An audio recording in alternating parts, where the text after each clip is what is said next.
Well, I mean, let's Okay. let's kickstart the session. Good evening, everyone. It's always good to see all of you. Thank you so much Yes. for joining us today. As we promised, we are delivering a focused executive session on ISO 42001, which is the global AI management system standard. As you may know, AI adoption is accelerating across industries, but governance maturity is not keeping up. So ISO 42001 is quickly becoming the reference framework for structured, auditable AI oversight. For us executives, CAIOs, there is no longer optional knowledge. It's a strategic infrastructure, as you know. And today's session will help you understand what ISO 42001 actually means at the leadership level, how it connects to enterprise accountability, and where the professional opportunities lie for those who want to practice this in real consulting engagements. I'm pleased to introduce Eric, who will be guiding us through the session. Eric brings deep experience in governance, standards implementation, and executive advisory work. He will walk us through the structure of ISO 42001, how it compares with related standards, and the emerging career tracks around it, including internal auditor, lead implementer, lead auditor, and AI governance consultant. Eric, thank you so much for being with us. The floor is yours. Please feel free to share your screen. Thank you, Sam, and greetings to everyone. Um, with your permission, I'm going to go off camera. I'm working on a couple different screens here. That's So I'm going okay. to go off camera and then share the screen, and we shall start this. Let me know when everyone can see it. Yep. Okay.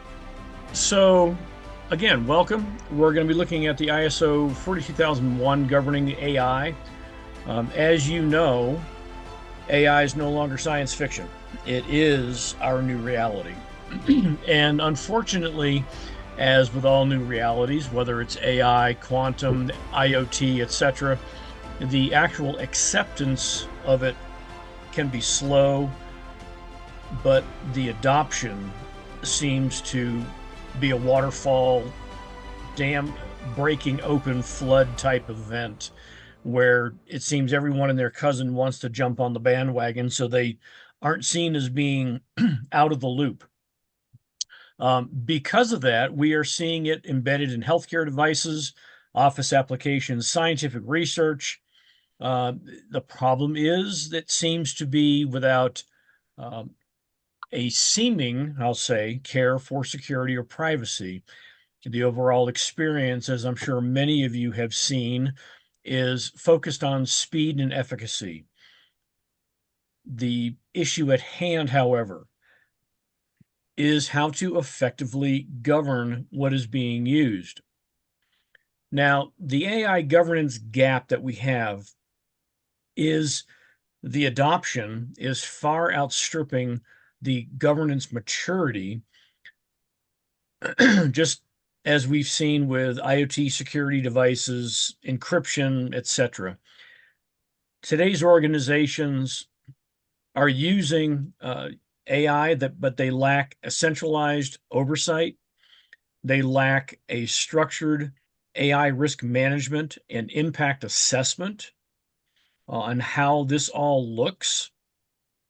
There is no bill of materials that is being required, although there are certain entities within the US, such as CISA and a little bit on the NIST side from the NIST AI RMF, that are actually asking for an AI bill of materials, similar to what we see with a software bill of materials. We seem to have a severe lack of human accountability for the outputs or the data that is used in a public-based AI cloud. It's just, oh, I'm going to do this for my company, and the next thing you know, companies are finding sensitive information that is tossed up into the cloud, being used by the AI, which is now becoming part and parcel of the global cloud database. Little to no monitoring of impact on other systems or data. And because of this, the supply chain exposure is definitely not being governed. Oh, sorry, let me back that up a bit. So what we're seeing, NIST, as many of you are already aware, NIST currently has over 30 different standards governing cybersecurity, risk, business impact, information security, cyber resilient systems, cybersecurity supply chain. And of course, they introduced the NIST IR 8596, which is the cybersecurity framework profile for artificial intelligence. The problem is very few people are actually looking at it. Um, Even within the global community, uh, we see, which is what this presentation surrounds, the ISO 42001, uh, which is AI governance, is kind of being looked at, but a lot of people aren't quite adopting it as yet. Um, we do have another company called Area AI, just recently introduced, I believe, which is unifying security, orchestration, and governance for enterprise. Supposed to be bridging the gap between innovation and compliance. I haven't quite figured that one out yet. Like I said, it's relatively new, but governance is not new. Like I Very quick said, question, very quick question. yes, Sorry. So on the previous slide, you said like no AI BOM, right? I know what BOM is. Like, can you talk about that in the context of AI? What does no bill of materials AI BOM means here? yeah. So an AI bill of materials in this case is going to be what the LLM is, how big it is, whether it's a small, whether it's large, what it was trained on, what the data lake was used, whether it was private, whether it was public. The bill of materials is also going to hopefully include governing guardrails around the hallucination, bias, etc., that is being looked at for the outputs.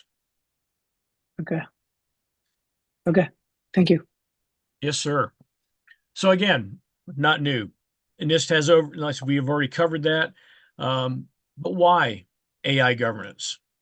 Well, this is interesting because just last week, Sam Altman came out from OpenAI during a conference, and he explicitly stated that there is a need for a global AI governance body to be developed, which I thought was very interesting.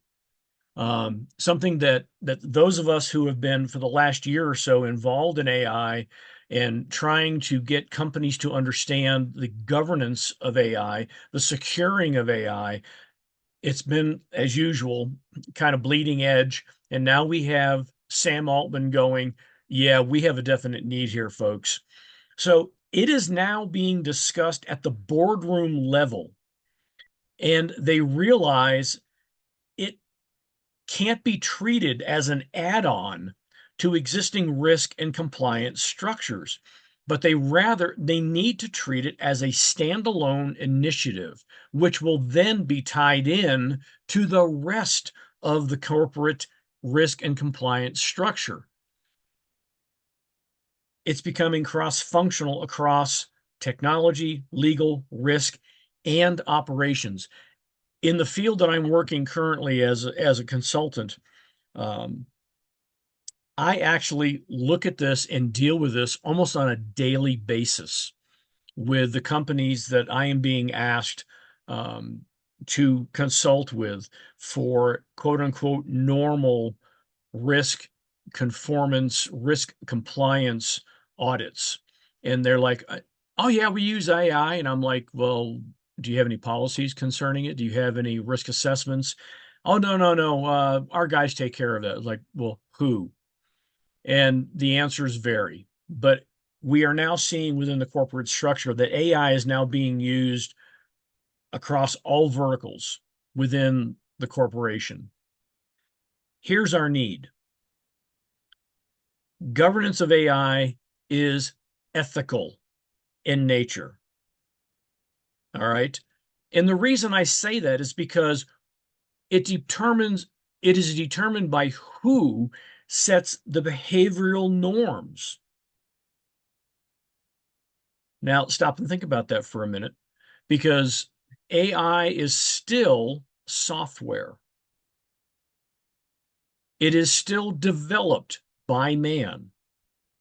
And the bias that is introduced into the overall AI structure is ethical in nature, as we're currently seeing in the news right now.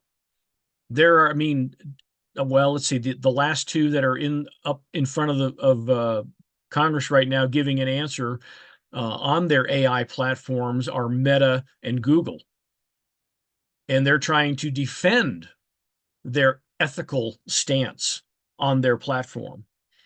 So here's the thing: AI does not generate virtue, it amplifies the orientation. It's guided by prudence, it enhances capability, it's governed by justice, it distributes opportunity with fairness, or it should, and if it's framed by temperance, it respects limits and dignity. But on the other side of that coin, as we have seen with any technological advancements, if it's guided by vice, the amplification of the technology follows a much different trajectory. Greed, now it turns into extortion. Arrogance now scales the control of the item. Envy distorts the merit through bias. And cowardice hides behind automated decisions without accountability. The use of AI. The current lack of governance, today's headlines, which we've already mentioned, are beginning to tell the tale of why we need to provide governance surrounding the use of AI and protection against AI. I've got two actual news items here that you can research and search on the internet, both of them within the last week. Google reports state hackers from China, Russia, and Iran are using Gemini, of all things, in all stages of attacks. And a single prompt breaks AI safety in 15 major language models. This is something that myself and some of my counterparts in the field have been trying to preach for over a year now, of the need to lock this stuff down. And the surveys go right along with what we are seeing firsthand in these assessments. 88% of businesses are using AI in some fashion. It's from the latest McKinsey report, State of AI, Global Survey 2025. They don't have any accountability in its use, though. Audits and assessments of current practitioners, 95% do not have any type of policy or procedures in place to detail what AI is authorized to use, how it's used, or what data can be used, or what's in place to verify the outputs. When I have asked several corporations, they're like, oh, well, whoever's using the AI product, we trust them to look at the output. I'm like, I'm sorry, that's kind of allowing the fox to guard the hen house. You have to have at a minimum, a sort of two-person integrity to guarantee that the outputs are in agreement with what the inputs are, so that there's no hallucinations, there's no bias, etc., as we go through this. So this is another reason for the high need for governance. And I love this. I found this a couple weeks ago. For those of us in the IT field, we are familiar with the 7-layer architectural model: the physical layer, the data link layer, the computation, knowledge, learning, etc., all the way up to the application layer. Well, this has now been modified to be applied to AI, which is interesting, because that's why I labeled this slide, "There's nothing new under the sun."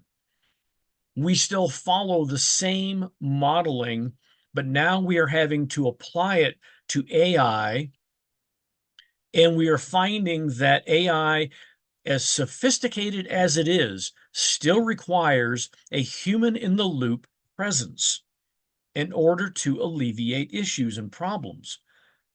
Securing AI is not all that difficult because it is software. Believe it or not, the basics from our known architecture and using the existing software and security development life cycles with variations, obviously, because we're using AI and different types of databases, can be applied. So what I like about this is that there are now a series of questions that can be asked, because the next news story that we see, gentlemen, is going to be surrounding a data breach from an AI database that's been held for ransom, exploited, whatever. As a chief AI officer, it's going to be your responsibility to ensure that the AI components being used within your organization is following some type of an AI management system as suggested within the ISO 42001.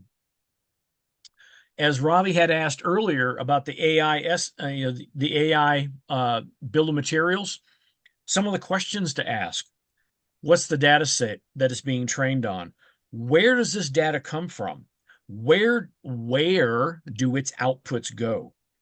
How is it actually integrated into business processes? And who has access to this data? What are the damages if sensitive data is leaked? And oh my goodness, the issues, and this is where the 42,001 and the 27,001 start differing, because, and we'll get into this in a little bit later, we are now looking at the impact on humanity, not so So much Eric, technology. follow-up question there, a quick question, sorry if you can again ask. Go ahead. So I think in the case of accountability, right, you talked about it. If a company or a firm is using like a third-party LLM to like for business process, whatnot, right, for responses, if something goes wrong, they give wrong output, who's accountable at the end of the day? Is it the firm using the LLM or the vendor building the LLM? Like, can you maybe like, talk about that, Eric? Oh, man, Robbie, that is such a good question. And that question has been asked numerous times over the last 6 months alone. Who Yeah. is responsible if things go wonky? Um, Legally, and I will tell you that I do actually have a master's of law in cyber law and policy, guys. So I follow this very, very tightly. And the results are mixed at this point.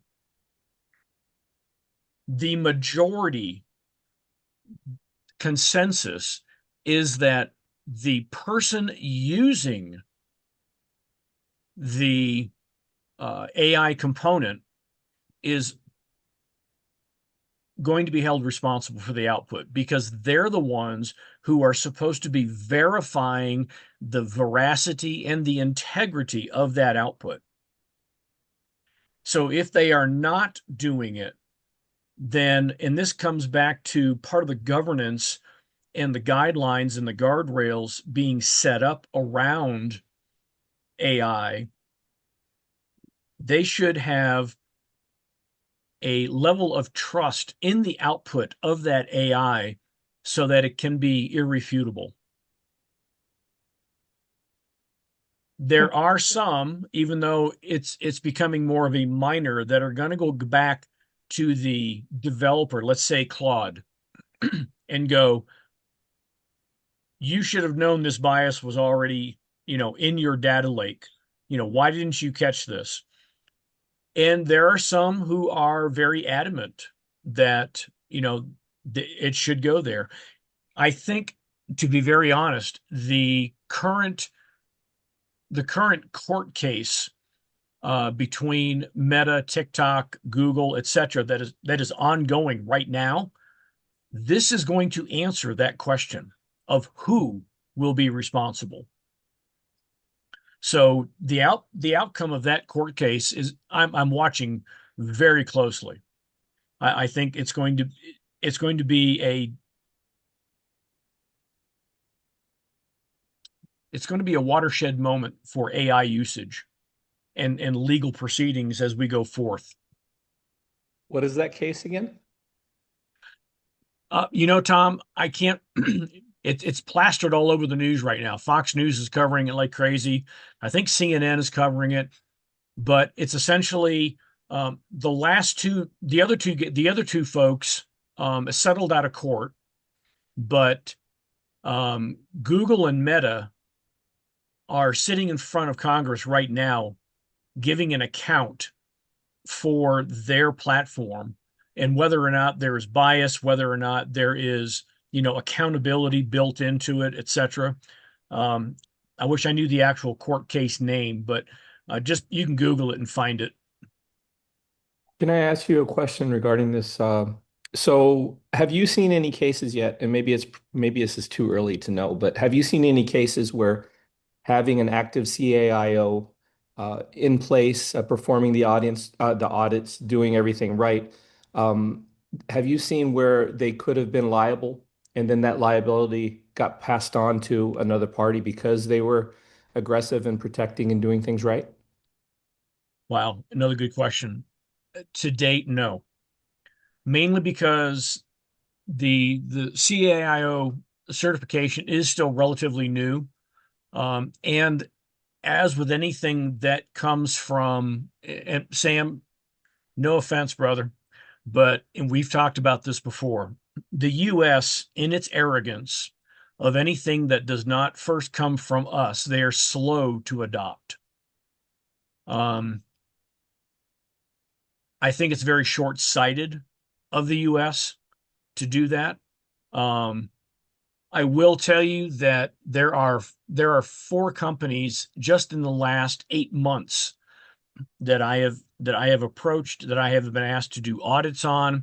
They all have AI components, and every single one of them, when they found my background as a chief AI officer, also as a certified ISO 27001 and 42001 lead auditor, they were like, oh, yeah, we need you to look at our program because we have no one here. So, is there a benefit of having this background? Yes, there is. I'm already seeing it. As far as accountability, we haven't seen that yet. But yeah, good question. Any other questions before I move on with this one? Okay, so one of the last things to securing this is, and of course, I'm coming from a highly technical background as well. But all the APIs, all the users, the systems and applications that are attaching to this, who's watching this? Who's paying attention to the APIs that the AI is tagging into? And how is that being governed for privacy, for compliance, etc.? So Eric, here, we just go have a ahead. question from Manju. Hi, Eric. Yes. I have a question regarding ISO 42001. Who's actually getting certified? Who's on that journey right now? Who wants it, openly? Oh man, Manju, that is another man. You guys got some good questions today. Believe it or not, there are a few companies here in the U.S. that have become ISO 42001 certified. Very few as compared to our European counterparts. And the reason behind that is because the EU AI Act is driving a lot of that.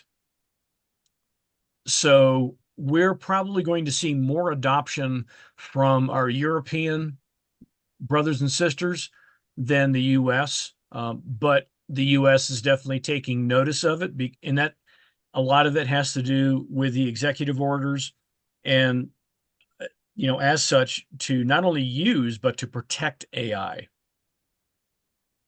So I honestly, this year, I expect to see many more corporations look to becoming 42001 certified, especially those within the manufacturing sector that deal with any type of government contracting.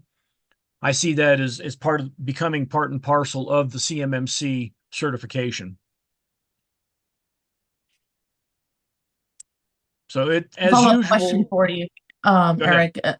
Who's becoming, just like in the 2700 series and other things like PCI and the cyber journeys of all this other auditability stuff. Who is getting the credentials to be an ISO assessor? Right? Is it because if you look at like Big Four, they were just throwing it out for all the cyber certification assessor stuff. Is Big Four doing that right now? And are people just on their own independent journeys to go become ISO assessors? Because then there's not going to be uniformity in the assessment either. So the corporations that I have found that are actually able to certify corporations at a 42001 are few. It is not, again, because AI is so new and the issues surrounding the governance and the securing of AI is quote unquote suddenly coming to the forefront. This is why I say you're going to see this year, you're going to see more corporations looking into becoming 42001 certified, because businesses now want to make sure not only is their entire database secure, but that the entire supply chain is safe as well. And that, believe it or not, is going to become part and parcel of the CAIO environment. You will have to know the regulations. You will have to know the governance side. You will probably walk hand in hand with your IT personnel on knowing how to set these guardrails up. Said, you want to talk about a brave new world? This is it. That answer your question, Maju? It does, yeah. Well, it sounds like a great business opportunity to become an assessor. Oh, you have no idea. I said, the more I'm into this, and the more Sam and I talk, and the more, matter of fact, I just had another company today that were asking us about this, and they are a power company here in the United States.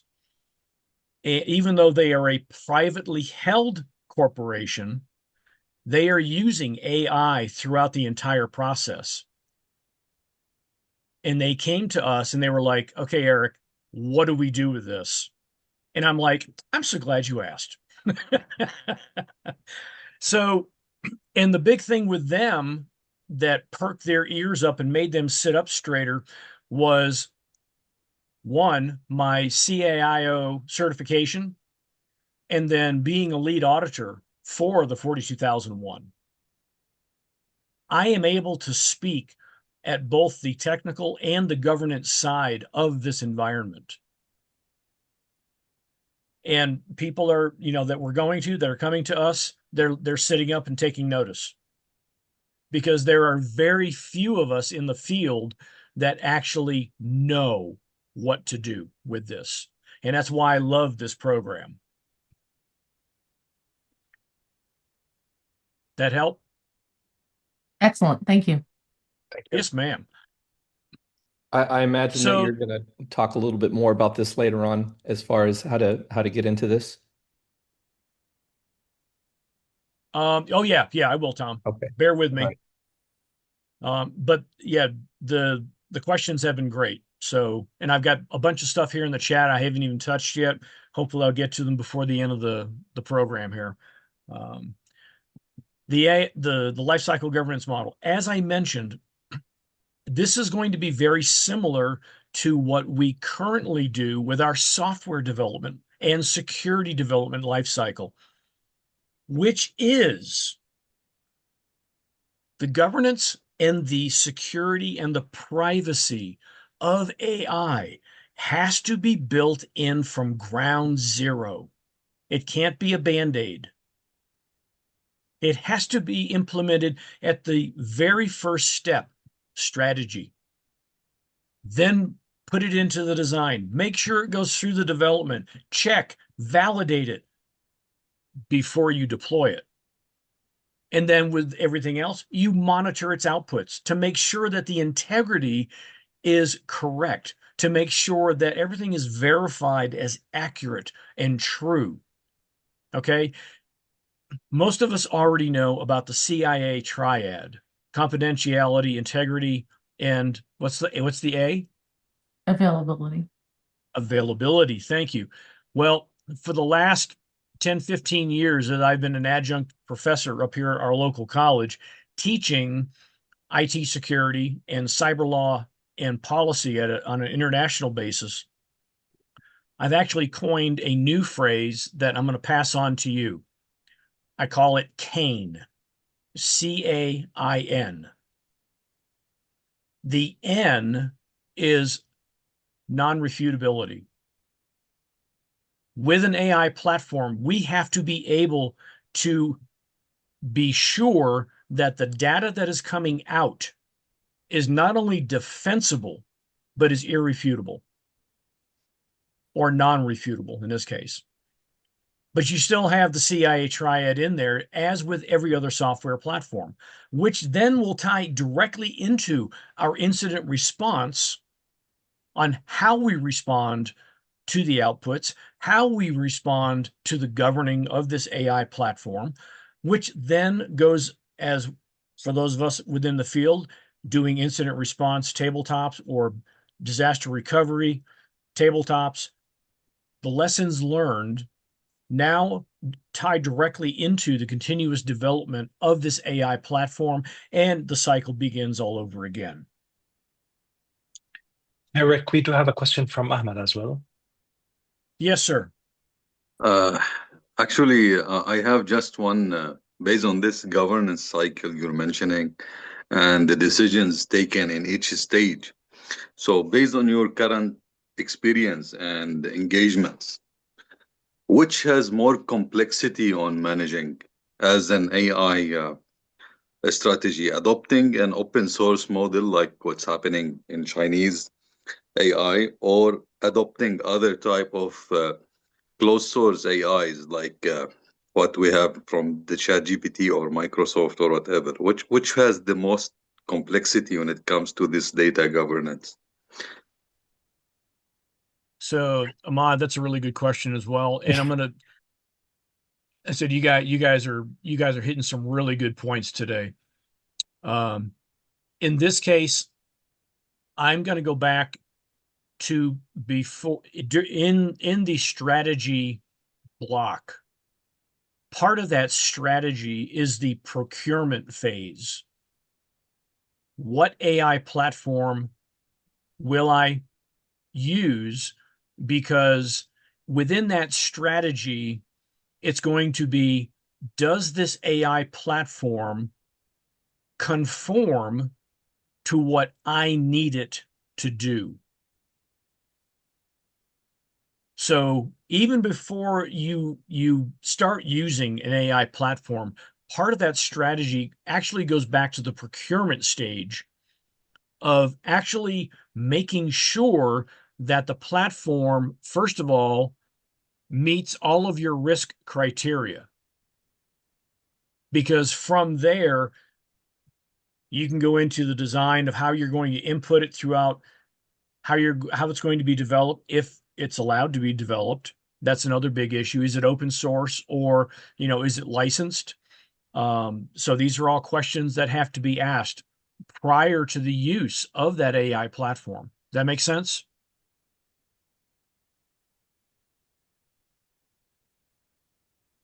Yes, clear. But still, objective wise, whatever the application type you want to achieve, basically all LLMs can help you do that. My question is specifically based on your experience. Where you find the difficulties in the data governance itself, more complexity? Is it in the open source or is it on the closed source solutions? Closed source, definitely. Yeah, because being a closed source, you do not have the ability to dive into the database or the LLM to to really pay attention to what it's been trained on, how it's been trained. So the monitoring end of that now becomes extremely more complex. There's no Okay. control over the base metrics, I think, as well, right? The bias, Yes. the transparency, all these. It's a closed model, anyhow. Here Yes. comes the second question. In this scenario, when there is some data breach, who take most of the responsibility? Is it the one using the application or the one who created it? In the Okay, open source, so enterprises can manage it, maybe do their own, be fully responsible, especially I those who think, has capabilities. But in the so closed source, the owner maybe would be. I'm just brainstorming. I don't have answer. yes, I just yes. want to see your opinion. Yeah. no, and that goes along with a question that was asked earlier. Closed source, and again, it's a very gray area right now. And the court case that is in front of Congress will determine a lot of these answers. But for those of us who have been, like I said, I've been in this field for about 40 years total in the IT security world. Closed source has always been a problem, and the accountability. I'll just go back to some of the stuff within my healthcare experience.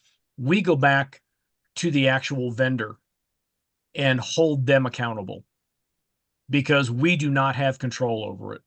Open source, obviously, it's going to be upon the end user.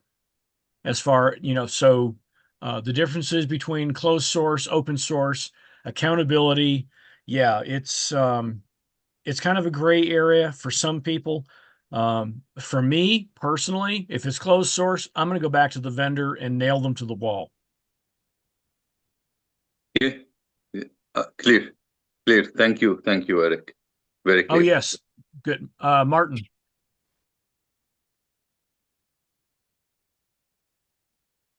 Yes. Martin, you had your hand up. Yeah, you can hear me? Can't hear Go Martin. ahead. How are you? I got you. Hi, thank you. Thank you for the presentation. In fact, I'm also following, studying as well, this new, I would say, norm from ISO. And when I arrived to the life cycle that you're presenting, I have the impression that is the traditional ISO life cycle, which for me, in certain way, we are missing some new aspects that we are confronting today as a CIO or as a program manager implementing solutions to try to implement this kind of governance or life cycle, which I don't see them yet reflected in the norm. And correct me if I'm wrong, but I'm missing, for example, before the strategy, something that we can use case qualification and risk assessment, for example. I'm missing the data governance and acquisition. Within the validation that is part there, is not only the technical part that I'm missing, but also, for example, the ethical validation, the legal validation that you also mentioned. As you also mentioned before in your slide, that AI is not something really intelligent, it's a kind of sophisticated software where the human intervention is still needed. I still missing in this life cycle the human oversight and operations. In terms of monitoring, we need to have not only the performance, but also to monitor the bias, the misuse, the drift of the AI solutions. Yes. And finally, I can just finalize that I'm also missing an exit strategy. because we are entering a strategy, but we are not taking in consideration how to exit it, how to decommission something. That is only my comments, and to have your opinion, of course, will help me as well to understand what I'm already studying in it. Very good observations and comments, Martin. And this is where the ISO 27001 and the 42001 start diversing, because the 42001 on the governance side of things now dives into the very topics that you are questioning and discussing. Mm. And actually, we'll touch on just a little bit of that very quickly as we move through the rest of these slides. So hold on to that thought for me so we can get through the rest of this, and let's see if we can answer your concerns, okay? Yeah, sure. Thank you. Thank you. Perfect. All right, so very quickly, worlds of standards and regulations. Today's environment standards are becoming, as we know, they're the litmus of ensuring compliance. And as we've already mentioned, in the world of AI, currently, there are only two baselines. We have the ISO 42001 and the NIST AI RMF on the US side. Well, and the new NIST IR I mentioned previously, although that is still in draft form, the 8596. So it hasn't been codified as a standard yet, but it is in process. What's interesting about that is it follows very closely the 42001. But we are seeing, as I mentioned earlier, we are seeing regulations being enacted on the governance and protection of AI. We have the White House Executive Order on securing AI, and of course, we have the EU AI Act. Part of your job as a CAIO is to stay abreast of these regulations and the standards affecting whatever vertical you are working in. I will say that at a bare minimum, the ISO 42001 needs to be your litmus baseline. Now, very quickly, 42001 introduced back in 2023, designed to work hand in hand with the ISO 27001, and it's designed to help mitigate items such as identity sprawl, invisible breaches, which is AI poisoning, static unmanaged credentials, excessive access, and I'm going to go back to the APIs because that's a huge one, inconsistent governance, which ties directly into the excessive access, because this is how we now have shadow or rogue AI. And it's designed to be used as an AI management system standard. That's critical. All right. The other thing about the 42001, it is the first globally recognized standard dedicated to governing AI management systems. To me, the ISO standards have always kind of been on the forefront for a global standard for many things. And NIST, which, of course, according to the government, they are mandated to also produce these types of documents. And what I am seeing within the field, now that I work on both sides of the pond, because my company is actually based out of Scotland. So between the UK, the EU, the US, I am now seeing more and more cross correlation and cross collaboration between the entities in developing these governance systems so that everybody is on the same page, which again, I find extremely pleasing, although it makes my job a little bit harder because things change so much, as with any new technology. So I will say the one thing about being a CAIO is that the position is never dull. You are constantly on your toes trying to keep abreast of what is going on. And as the CAIO, that is your job. And again, as going back to the question that was asked, we really haven't had a breach yet where CAIO has, in that position, but it's just a matter of time. It's just a matter of time. I don't want to see that headline, but it's a matter of time, unfortunately. What are the complementary actions between the two? We've talked about this. Both of them follow a high-level structure set by the ISO. They both emphasize a risk management framework. They both require the creation of specific documentation, including a risk treatment plan. Both are advocates for the plan, do, check, act cycle, which goes back to the previous streamline or the previous flow that we had given. And both of them require organizations to establish governance structures that, and notice the words here, that integrate security and ethical considerations into their culture and processes. And we touched on the ethical part earlier in these slides. And they're also both designed to be applicable across multiple industries, organizational uses, verticals, etc.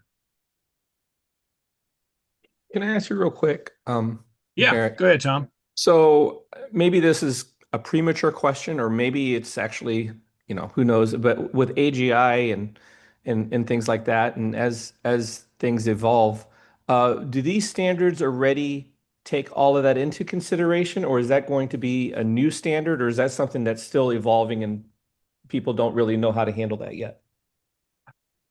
So the answer to that is yes. The ISO takes a lot of this into account. It not only covers a lot of the governance side of things, but it also covers technical. But it is very clear on, guardrailing AI and putting a lot of the ethical considerations, the regulatory considerations, into play now. And as with anything else, this will continue to develop as the use of AI enlarges across the globe. We're going to come across more issues where people are going to go, I hadn't thought about that one. We need to amend the ISO, or we need to amend the NIST, etc., and we need to include this. And the reason I say that is because for the last 6 months, as I'm doing NIST CSF assessments for corporations, or CMMC assessments, HIPAA assessments, financial, SOC 2 type assessments, one of the very first things I tell them, I go, look, it's not in the NIST yet. It's not, but it is, it's ISO, but it's not in the NIST. But guys, are you guardrailing your AI? What are you allowing for AI to be used within the corporate structure? And I ask them a ton of questions, and they're like, we hadn't thought about that. So as this field continues to progress, Tom, what you're going to see is a continuous growing and growth of not just the regulatory side, but the standard side as well on how to govern AI properly. That makes sense? Yeah, definitely. And what about when it comes to the sentience event eventually, possibly? Okay, so I've watched all the sci-fi movies. I'm a sci-fi freak from, years and years. AI sentience, while there are many who believe that, like some with like the MIT psych program, which they actually unplugged because it's scared the living daylights out of them, it's not sentient. It just works faster than our brains can. but it works based upon the input, the guidelines, and the structure that are put into place by the programmers. So when you, I mean, if you want to start talking to Hal, okay, go go ahead. But I think we're quite a ways away from an AI, being sentient, where we have to worry about, the Terminator type stuff. With the introduction of quantum physics, does that become more of reality? Yeah. It's, I won't say they'll ever become sentient, but they will sure be close to it. And then again, we have a whole new bag of how do we govern this thing? Because whether the program, and it is still a program, ladies and gentlemen, excuse me, it's still a program, it's still a piece of software that has been programmed and put into play by humans, which is where I'm going to keep coming back to the human in the loop presence that has to be there for governance. To answer your question, Tom? Yes, thank you very much. Yeah. Okay, so the 48000 focuses on AI governance, where the 27001, as you're aware, focuses on IT security more. And here's where the 42001 as a CAIO comes into play and where you need to know. It focuses on accountability, environmental impacts, the fairness of the outputs, privacy of the data. How robust is it? Safety. We've got AI involved in ICS, or industrial control systems, all across the globe right now. Power plants, nuclear facilities, dams, AI is being used all over the place. Safety is paramount in these systems. And then the big thing, like Sam had mentioned earlier, the ISO 42001, the EU AI Act, they demand transparency, which also, if you're on the EU side of the pond, the GDPR demands transparency. So now what we're seeing is regulations that are, and we looked at this before in a couple different slides, of being cross-functional. And transparency is definitely, and privacy, safety, these are definitely within other regulations and standards that are out there being used.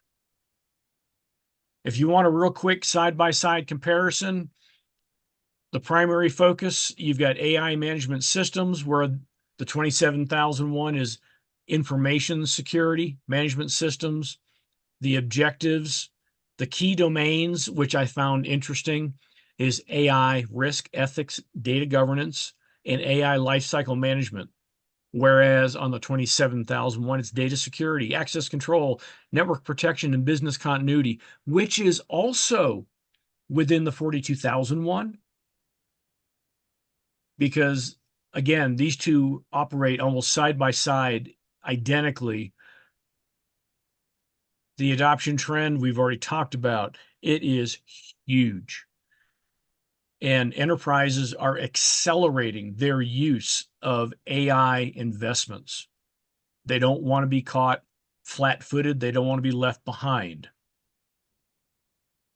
As a CAIO, you will probably be called upon to integrate or oversee the implementation of both these ISO standards. How do I know that?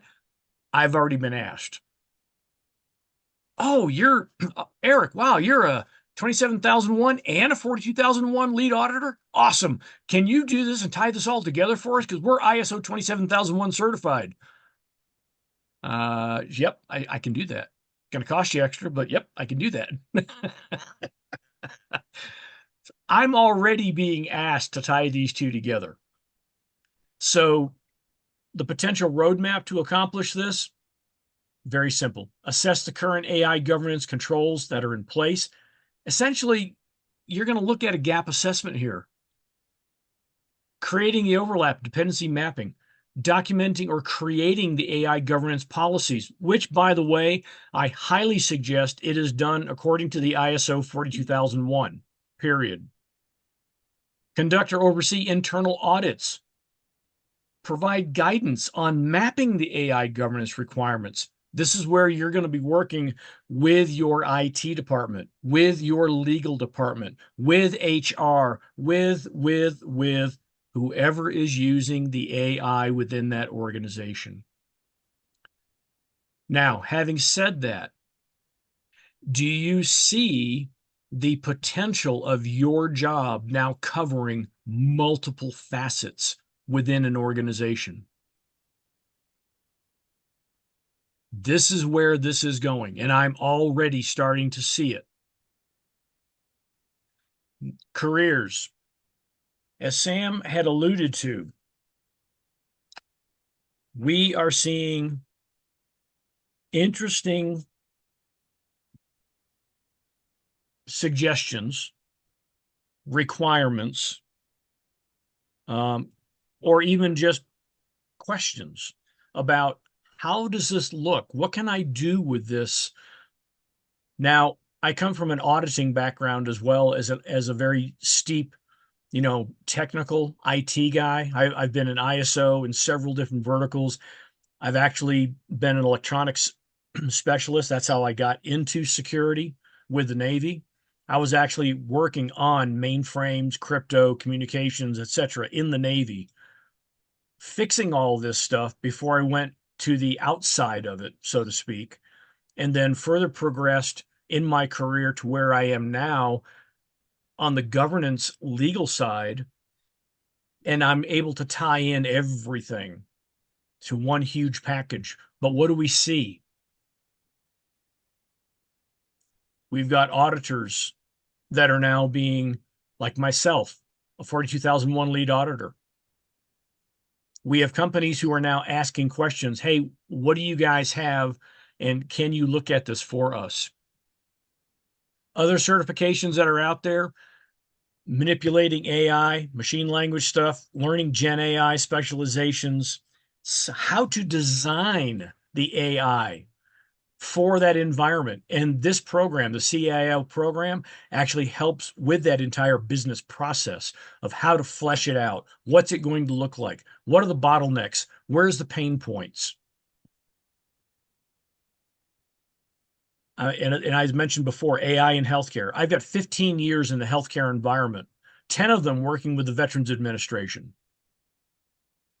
I have seen firsthand AI just explode throughout the healthcare organization, and they don't even blink at security. They just want it to work. And the privacy issues that we have uncovered are horrendous across the healthcare organization, not just the VA, but just global. So that's a very specific niche that you could get into. AI intelligence scientist. Again, this is a technical level. You've got to implement, and you have to know how to implement the security controls or know how to work and talk with your IT guys. What are some of the jobs that I've seen? Internal, external auditors, AI governance consultant, lead auditors, AI ethical officer. These are some of the job offerings I'm beginning to see come up. Hey, they're few and far between right now, but they're starting.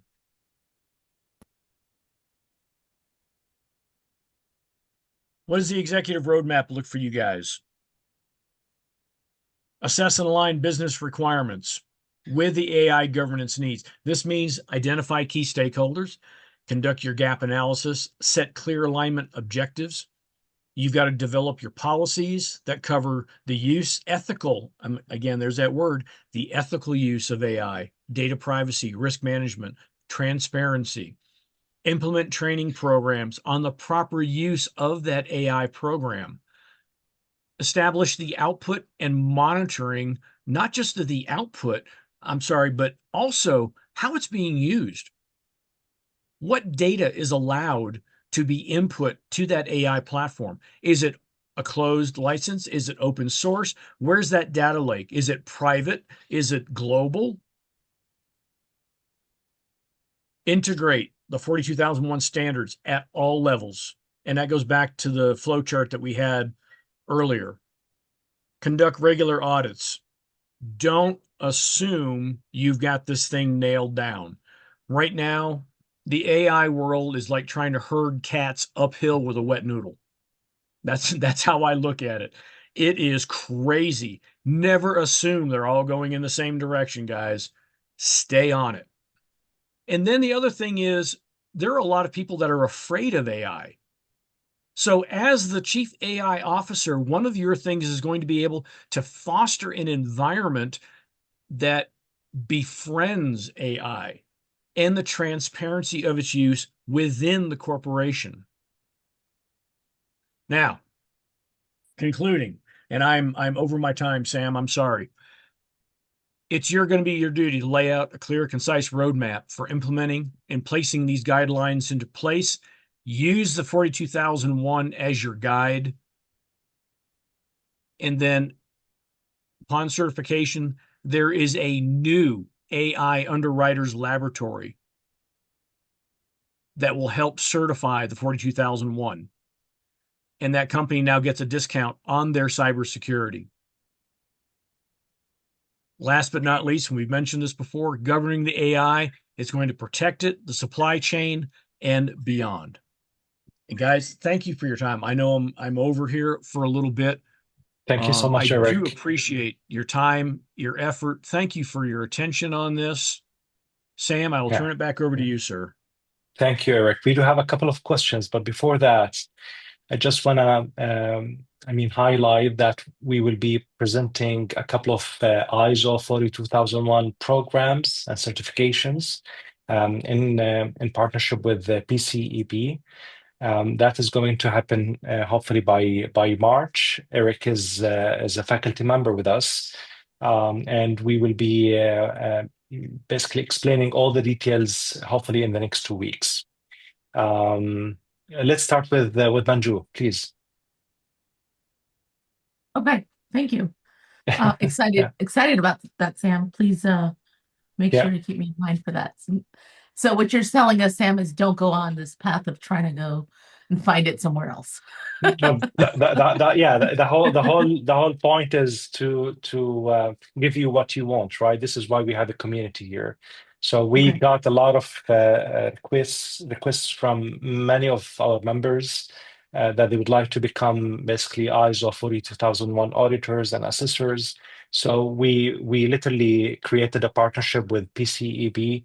And Eric also is going to be part of the faculty. So we're going to bring this to you. So you don't really need to go shopping around. Excellent. Eric, my question for you is around speed and accuracy. So ISO 42001 was published in 2023. A lot has happened in the space since then. And while I very much agree with the foundational structures, which also in security haven't changed in 40 years, as we saw with 2700, I do think that the uses and all that are changing so rapidly. The ethic deviations are changing so rapidly. How are we going to be able to keep up with the 2023 publication to where we are now, to where we're going to be in 2 years, et cetera? Welcome to my world. Welcome to my world. And this is why I said that when you dive into the world of governance, regulation, standards, it is a never-ending cycle because there are constantly things that are being updated. There are actually there's a 42005 and a 42006 that tie along with the 42001, just as there are others that tie into the 27001, and they dive deeper into the privacy and security of the 42001. So I highly suggest that you research those, that you keep on top of that. The best way that I keep on top of things is I sign up for numerous feeds on the regulatory side, on the standards side. Um, I make sure that I am aware of any, like with the new NIST IR, they have it out for comment. Make sure that you're a part of that. Make sure that you're involved in the actual final regulatory or standardized version of that document. But that's honestly, Majid, that's the best answer I've got for you. And anyone within the field will tell you the same. Thanks. Thank you, Yeah, Rick. I wish there was an easier answer for that. But like you said, things evolve so rapidly Yeah, it's becoming a that, bit speculative. oh, it's crazy. Yeah. Yeah. Tom?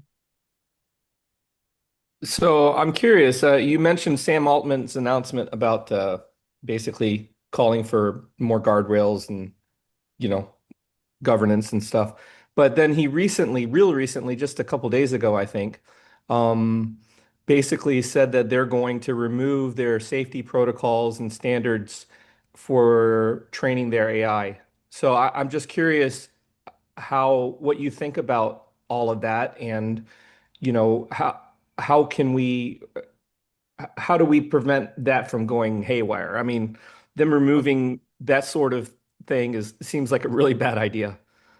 It is a very bad idea. And all I'm going to tell you on that one is Sam Altman will find himself in front of Congress. Because if Meta, Google, TikTok, and others are in front of Congress giving an account for their lack of accountability, safety, etc., in their programs, yeah, Sam Altman will be there too shortly. But it seems inconsistent with his other statement. I guess that's kind of what I'm wondering as well, is there some sort of connected reasoning between the two? Political winds of change, um, the bias from his users, from his stakeholders, are a definite reason why a lot of that, excuse me just a moment, why a lot of that is going on. I wouldn't pay a whole lot of attention to it, to be honest, because again, I'm going to come back to it's going to be your responsibility as the chief AI officer to ensure that the output of that application that is being used across your organization is accurate. And that, believe it or not, guys, that becomes even more paramount with that kind of an announcement.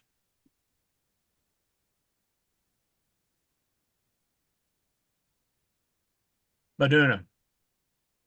Elier? Hello, hi. Hey First, Yes. there. Oh, no. Okay, go ahead, hi for Madonna. everyone. Thank you so much for this. It's so insightful. I just have a question. As a quantum computing now, it's hitting. It's in the near future, and we know that China already they started with it already. So with the metamorphic and let me say another word, maybe polymorphic attacks, like which is the AI attacks generated by the LLM now as cybersecurity attacks, and it's going very let me say it's in a faster way more than the governance of the ISO, especially with the acts like in China and states. It's asking people to be more innovative, disruptive technologies and ideas, where the AI, yeah, the EU acts, it's more for privacy. So even if we get certified with the ISOs, how do you think, with the speed of development, as you said on the beginning, with the machine learning and the deep learning, and especially now the quantum computing, things will be more and even more exposed. So, how do you think it will be adapting to this emergence and speed development of the AI attacks? Thank you. So I will tell you right now, having my company also works with a lot of ransomware cases, and we have already come across a couple that were AI enhanced attacks. So what you are seeing is the need for AI battling AI. And there are companies out there that are trying to develop such types of platforms. Um, What we are seeing, though, what I'm seeing, I'll make this, what I'm seeing is the lack of governance is the key issue. By not putting these guardrails in place, by not ensuring, the bias, the hallucination, the drift, if you're not ensuring the accuracy of the AI platform that you're using, and you have no idea where it's going, you have no idea what it's attaching to, you have no idea of the attack vectors that you are now open to. So this is why I'm going to come back. I'm going to say, as a chief AI officer, your job will not just be governance, although that will be a large part. That'll be a large part of it. Your other side is to work alongside your IT people and make sure that the proper controls are in place so that it makes it tougher for the bad guys to use AI against you. Yeah. Elir and then Baha. Yes, thank you. So, Eric, thank you so much. I really enjoyed this session. Thank you. From the global perspective, my customers, and this is a real fact, approximately 90% of my customers, when I started, talking about the responsible use, the governance, etc., amazing. They don't have a governance. We started with this conversation because, when we're talking, okay, you're trying to implement, AI systems, blah, blah, blah, but what is the governance? And they, governance? What do you mean? So then it's important, to have this approach. In my experience, for example, I suggest my customer, Mr. Customer, you need to have the foundational part, NIST cybersecurity framework and NIST secure software development framework, because I like the thing that you said, AI is software. If you are not following, for example, the best practices in terms of the software, guess what? You're starting to create vulnerabilities, as fast, as the AI is working, And most of the people, they say, oh, why I need to implement these best practices? Because it's software. So I like this point.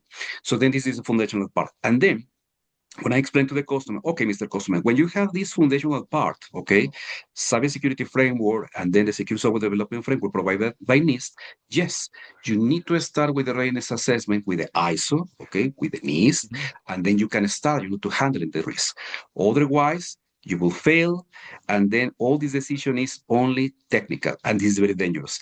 So I really enjoyed, okay, this session. Thank you so much, Eric, and then congratulations for this effort. Thank you, Thank Elir. you, sir. Baha?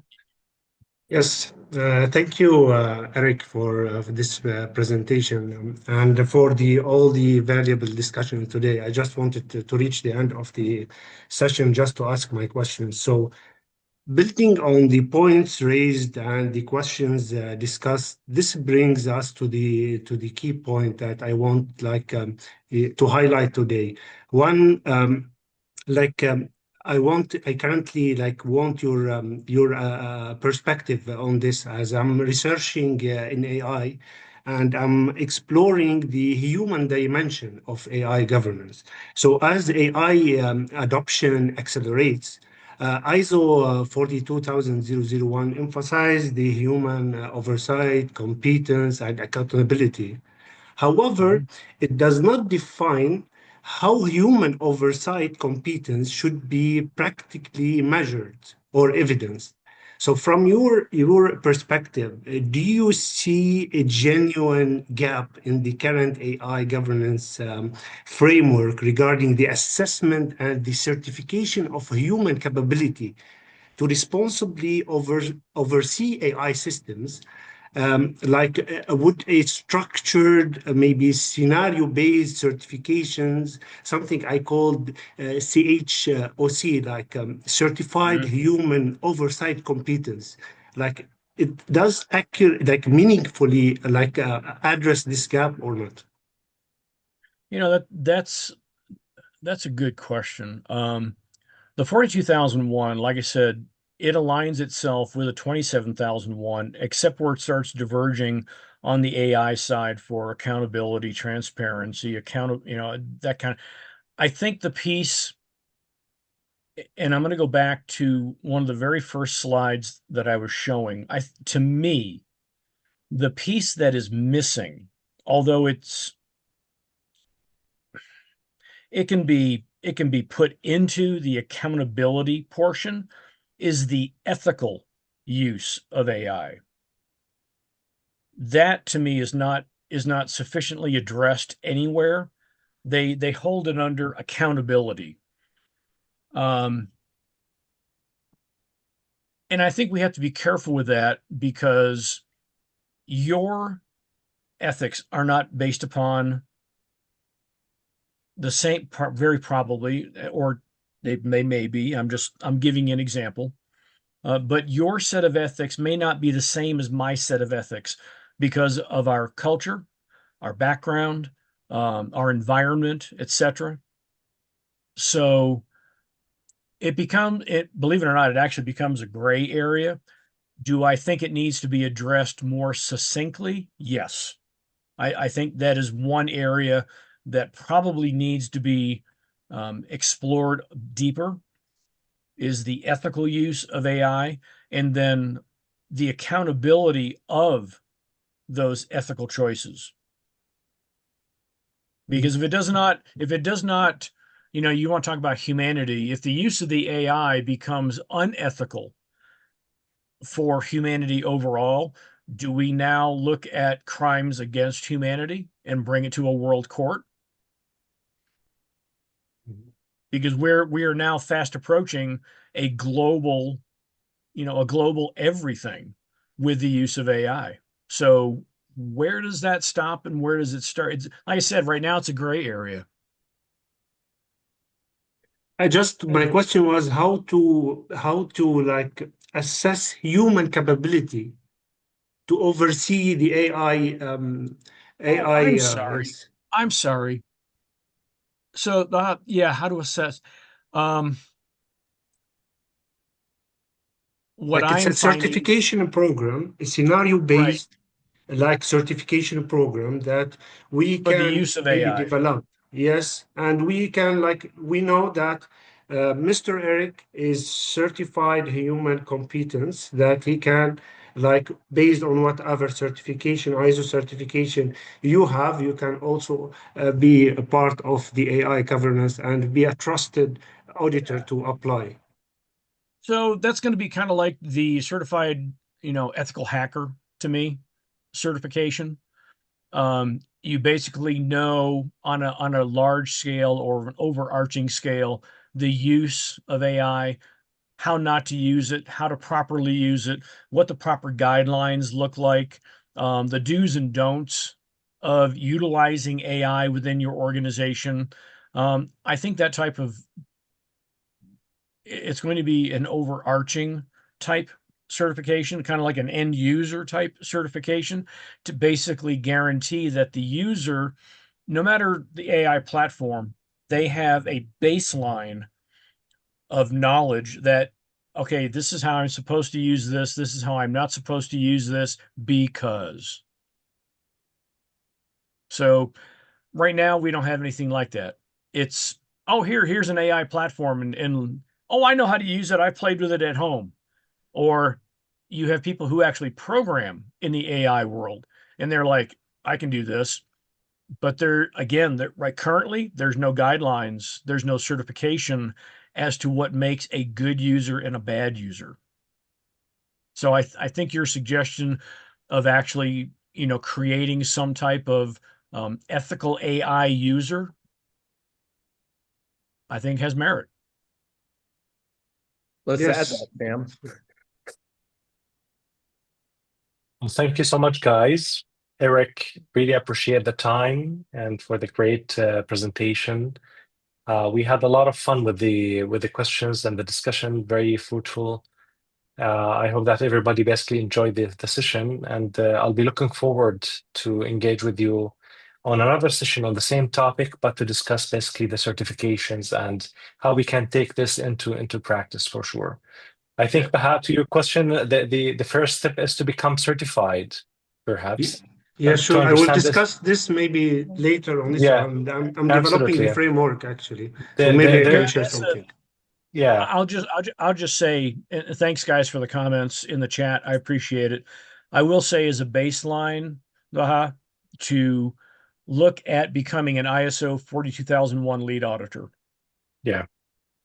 That would be for me within this field, because that will tie directly into the Chief AI Officer platform. Absolutely. And there is a huge demand right now on the ISO 42001 by all kind of organizations, basically in the US and Europe. So it's a wonderful opportunity to become an auditor or assessor in this particular field for sure. But anyhow, we will stay in touch. Thank you so much, guys. Yes, thank you all. Have a Thank great you. day, Absolutely. or Thank you. rest of the Have a day, good one. whatever you're at. Thank you. Bye-bye. Take Bye. care.